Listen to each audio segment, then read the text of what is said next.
صدیوں سال پرانی کہانی ہے۔ شہر سے دور ایک پرسکون اور غریب گاؤں میں ناصر نامی شخص رہتا تھا۔ پیشے سے وہ ذمہ دار تھا۔ روزانہ صبح سویرے کھیتوں کا رخ کرتا اور شام ڈلتے ہی تھکا ہارا آتا۔ اس کی زندگی سادہ اور محنت سے بھرپور تھی۔ وہ جو کماتا خود کھاتا اور جو بچتا دوسروں کے کام آتا۔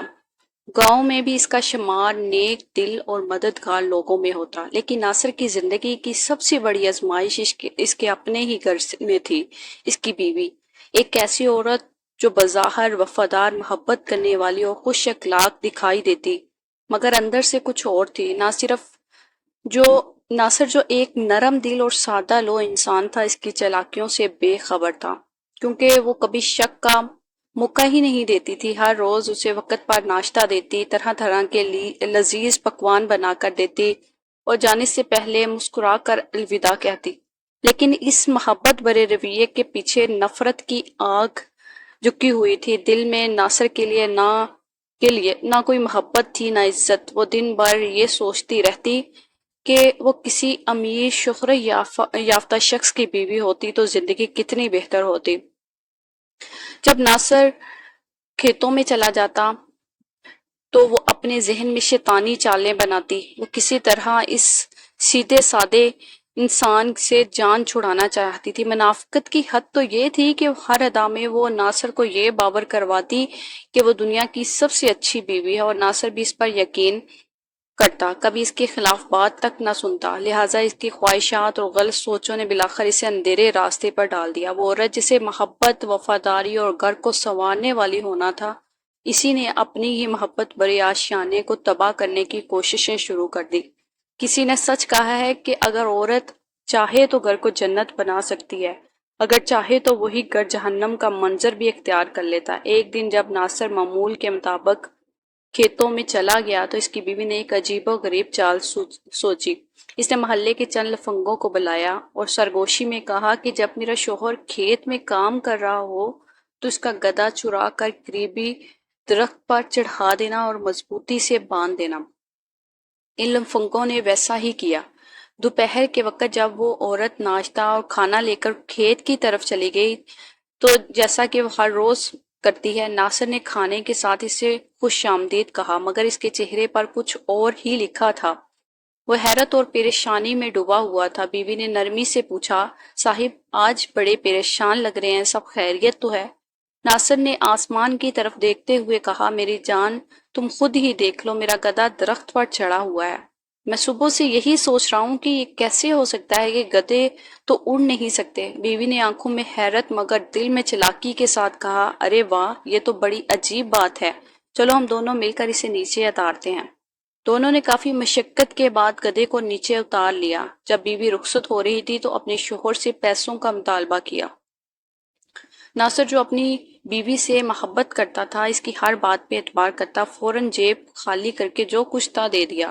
مگر بیوی کی ہوس کہاں ختم ہونے والی تھی۔ اس نے فوراً کہا، یہ تو 5 دینار ہیں، بہت کم ہے، مجھے اور چاہیے۔ ناصر نے پوچھا، آپ کو کتنے چاہیے؟ بیوی نے بولا، مجھے 100 دینار چاہیے، جو کہ بہت بڑی رقم تھی۔ ناصر نے کہا، ٹھیک ہے، میں نے جو گندم بیچی ہے، جب اس کے پیسے ملیں گے تو میں آپ کو اس میں سے دے دوں گا۔ مگر تو اس نے گندم کے پیسے جو تھے سچائی کے ساتھ جو وعدہ کیا تھا ناصر نے، وہ پورے 100 دینار بغیر کسی پوچھ گچھ کے دے دیے۔ مگر عورت نے ان میں سے آدھے چپکے سے الگ رکھ لیے اور جمع کرنے لگے، شاید کسی اور مقصد کے لیے جو ناصر کی محبت اور بھروسے سے بالکل مختلف تھا۔ وقت یوں ہی گزرتا رہا، لیکن ناصر کی بیوی کے ارادے میں مزید گہرے اور چلاک ہوتے جا رہے تھے۔ اس بار بھی اس نے ایک نیا منصوبہ سوچا۔ اس منصوبے کی جڑ پیسہ تھا۔ یہ صرف وقت کی ضرورت نہ تھی، بلکہ کوئی بڑا مقصد اس کے ذہن میں پل رہا تھا، جو آگے چل کے کہانی کا اہم موڑ بنے گا۔ لہٰذا ایک دن جب ناصر حسب معمول صبح سویرے کھیتوں کے لیے نکلا تو اس کی بیوی نے اچانک 200 دینار مانگے، اور ناصر کے چہرے پر فطری حیرت نظر آئی۔ اس نے محبت بھرے لہجے میں کہا، صاحبہ 200 دینار کوئی معمولی رقم نہیں، بتاؤ تو صحیح اتنے پیسے سے کیا کرو گی؟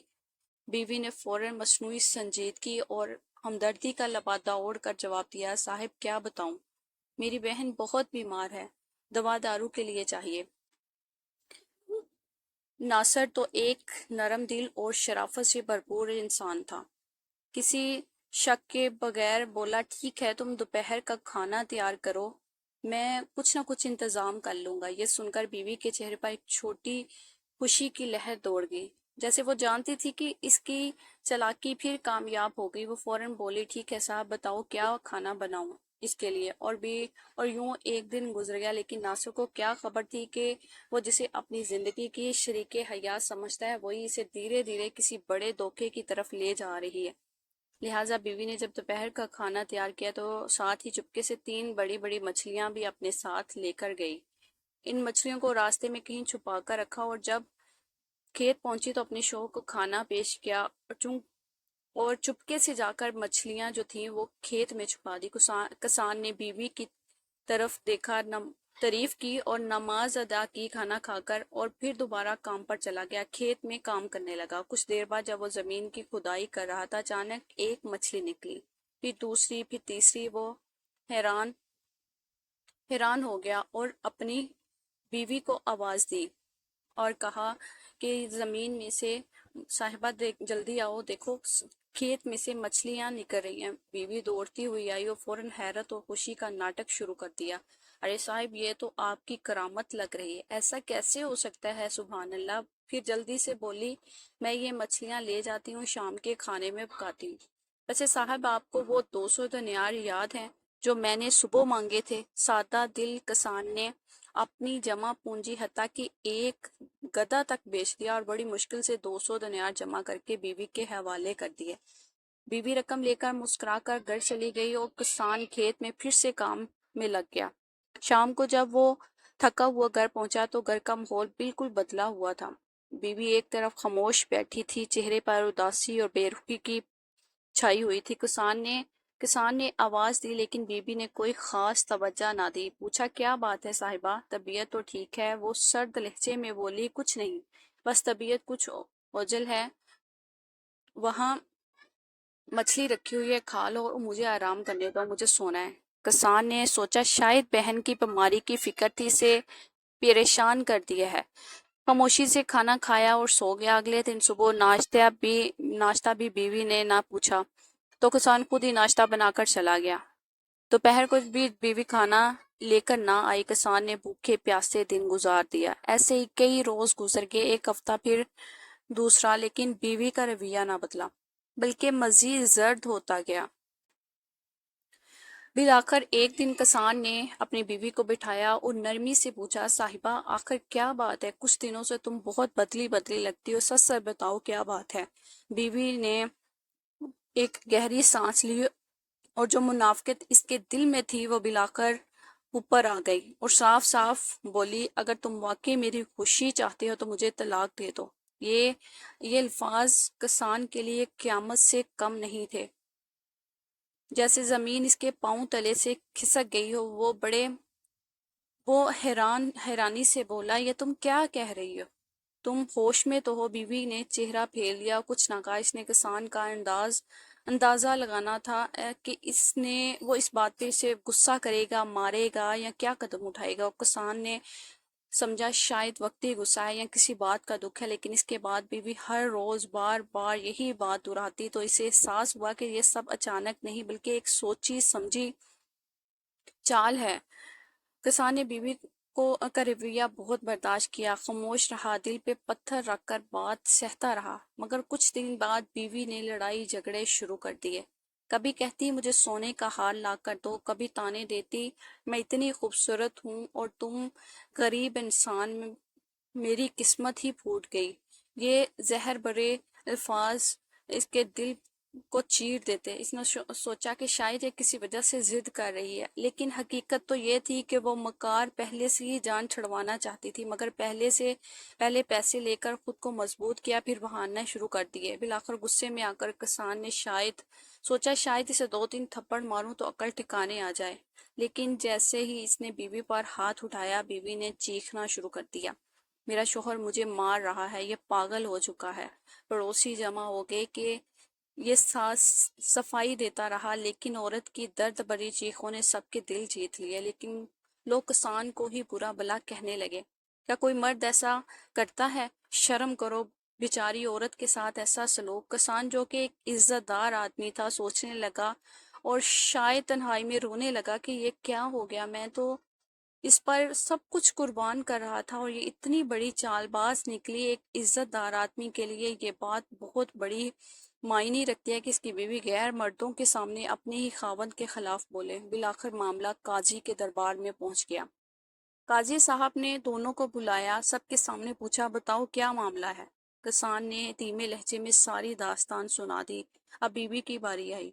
وہ آنکھوں میں آنسو لے آئی اور بولی، قاضی صاحب اللہ کا واسطہ ہے، یہ شخص مجھے مارنے کی دھمکیاں دیتا ہے، 2-3 بار تو چھری اٹھا کر مارنے آیا، میری جان کو خطرہ ہے، مجھے اس سے جان چھڑوا دیجیے۔ یہ باتیں سن کر قاضی صاحب حیران رہ گیا۔ سوچا شاید کسان واقعی غلط ہے، ظالم ہے، لیکن کسان نے قاضی کی طرف دیکھا اور گہری سانس لے کر بولا، قاری صاحب، یہ عورت میری بیوی ہے، میں اللہ کے نام کی قسم اٹھا کے کہتا ہوں کہ میں اس سے محبت کرتا ہوں، لیکن جب یہ خود رہنا نہیں چاہتی اور مجھے بے عزت کرنے پر تلی ہے تو میں طلاق دینے کے لیے راضی ہوں، لیکن ایک شرط ہے، میں نے اسے بہت سے دینار دیے ہیں، 100 دینار اور 2 دن بعد 200 دینار۔ میں غریب آدمی ہوں، پیسے واپس کر دے تاکہ میں دوسری شادی کر سکوں، پھر میں طلاق دے دوں گا۔ بیوی نے فوراً کہا، دیکھا قاضی صاحب، میں کہہ رہی ہوں نا، یہ آدمی پاگل ہو چکا ہے، اتنے پیسے اس جیسے غریب انسان کے پاس کہاں سے آ سکتے ہیں؟ اگر واقعی اس نے مجھے 200 دینار دیے ہوتے تو میں اس سے طلاق کیوں مانگتی؟ قاضی نے کسان کی طرف دیکھا اور دھیمے لہجے میں پوچھا، بتاؤ تم نے کب دیے یہ 200 دینار؟ کسان نے معصومیت سے جواب دیا اور بیوی کی طرف دیکھ کر کہا، وہ دن یاد ہے جب گدھا درخت پر چڑھ گیا تھا، اسی دن میں نے دیے تھے۔ بیوی ہنستے ہوئے بولی، دیکھ لیجئے قاضی صاحب، کبھی سنا ہے کہ گدھا درخت پر چڑھ گیا ہو؟ یہ آدمی سچ مچ پاگل ہے۔ قاضی نے اپنی داڑھی کو سہلاتے ہوئے گہری سوچ میں سر جھکا دیا۔ بیوی نے فوراً دوسرا سوال کیا کہ اچھا یہ بتاؤ، چھوڑو، وہ 200 دینار کب دیے تھے؟ کسان نے جواب دیا، جب کھیت میں مچھلیاں نکل آئی تھی تب میں نے تمہیں 200 دینار دیے تھے۔ قاضی صاحب، یہ دیکھ لیجئے، یہ کیا بول رہا ہے، خود دیکھ لیں، کبھی کھیت میں مچھلیاں نکلی ہیں؟ اب فیصلہ کریں۔ قاضی صاحب، یہ پاگل ہے، یہ جھوٹ بول رہا ہے۔ بظاہر دلائل بیوی کے حق میں تھے۔ قاضی نے کہا، 2 دن کی مہلت دیتا ہوں، پھر فیصلہ ہوگا۔ 2 دن کے بعد قاضی نے دونوں کو بلایا اور طلاق دینے کا حکم دے دیا اور کہا کہ جو سچ پر ہے اللہ اسی کا ساتھ دے گا، جھوٹا انسان اللہ تعالیٰ کی گرفت سے کبھی نہیں بھاگ سکتا۔ کسان خاموشی سے رو پڑا، قاضی کے سامنے سجدے میں گر گیا، آنکھوں سے آنسو بہنے لگے، پھر اٹھا، طلاق دی اور خاموشی سے واپس چلا گیا۔ بیوی کے چہرے پر فتح کا رنگ چڑھا۔ کچھ مہینوں بعد اس نے ایک لفنگے نوجوان سے شادی کر لی، اور یہ شخص جس سے اس سے پہلے کے تعلقات تھے، کسان نے سب کچھ خاموشی سے دیکھتا رہا اور سوچتا رہا کہ وہ شخص جو میں گھر کے پاس بیٹھنے نہیں دیتا تھا، اب اس کم عقل عورت نے ان سے ہی شادی کر لی ہے۔ یہ لوفر لفنگا لڑکا تھا، سبز باغ دکھا کر شادی تو کر لی، لیکن شادی کے کچھ دن بعد ہی اس لفنگے نے مار پیٹ شروع کر دی۔ نہ وہ کمانے کے قابل تھا، نہ عزت کے لائق۔ جو پیسے عورت کسان سے لے کر آئی تھی وہی کچھ دن چلے، پھر لفنگے لڑکے نے اسی سے پیسے مانگنا شروع کر دیے۔ جب عورت نے کہا کہ اب کچھ نہیں بچا، ادھر کسان نے صبر کا پھل پایا، ایک شریف نیک سیرت عورت سے شادی کر لی، اللہ نے اسے اولاد دی، عزت دی، اور وہی عورت جو کبھی خود کو بہت خوبصورت اور قابل سمجھتی تھی، اب کسان کے دروازے پر چوکیداری کے لیے ترستی تھی۔ لیکن وقت گزر چکا تھا، سچ سامنے آ چکا تھا، لوگ سب کچھ جان چکے تھے، اب ان باتوں کا کوئی فائدہ نہیں تھا اور اس پہ کوئی اعتبار نہیں کرتا تھا، اس سے شادی کرنے کے لیے کوئی تیار نہ تھا اور مکمل طور پر لوگوں کے خیرات زکوٰۃ سے گزارا کر رہی تھی۔ بادشاہی اپنے ہی ہاتھوں ختم کر دی، اب کسی سے گیلا کیا؟ جب کسان کے احسانات اور سچائی یاد کرتی رو پڑتی، لیکن وقت واپس پلٹ کر نہیں آتا۔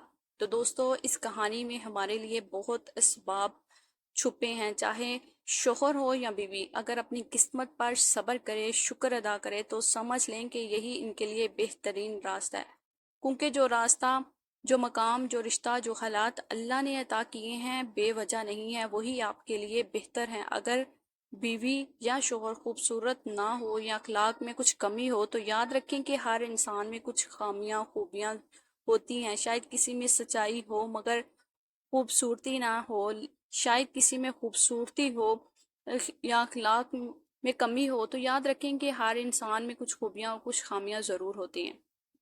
پیارے دوستو، یہ دنیا فانی ہے، انسان کمیوں کے ساتھ پیدا ہوا ہے، اسے برداشت کرنا سیکھنا ہوگا۔ شہرت اور خوبصورتی وقت کی چیزیں، اصل کامیابی اپنے آپ کو بدلنے میں ہے۔ جو شریک حیات عزت دے، ساتھ نبھائے، بس اسی پر شکر ادا کرو اور زندگی خوشی سے گزارو۔ مجھے امید ہے کہ آپ نے اس کہانی اور میری سادہ باتوں سے کچھ نہ کچھ ضرور سیکھا ہوگا۔